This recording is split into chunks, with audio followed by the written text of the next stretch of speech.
Samantala sa karagdagan pa ang mga balita, pakinggan po natin ang pag-uulat mula naman sa ating CMN roving reporter sa Mindanao.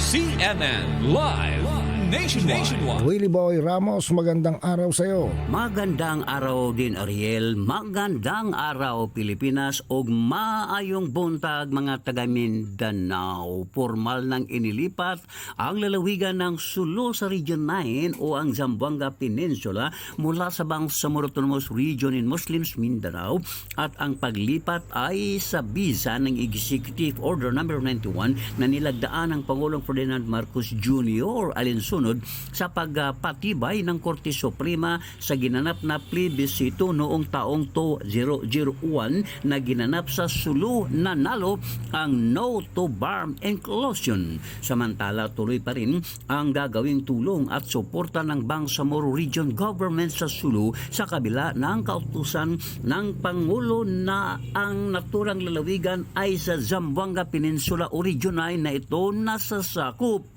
Ayon pa kay Interim Chief Minister ng BARM na si Abdul Rauf Macacua, tuloy pa rin ang suportang pangkalusugan at mga social services ng mga Suluanon. Dagdag pa ni Macacua, ang Sulu ay mayroong 19 na mga bayan at mayroong 410 mga barangays na mayroong subdivided capitals na kinabibilangan ng mga bayan ng Indanan, Maimbong, Pata at Hulu. Well, Ramos, CMN roving reporter ng Mindanao, Radyo Kalikasan ng City Base, nagulat ng live para sa CMN Pilipinas. CNN Live Nationwide.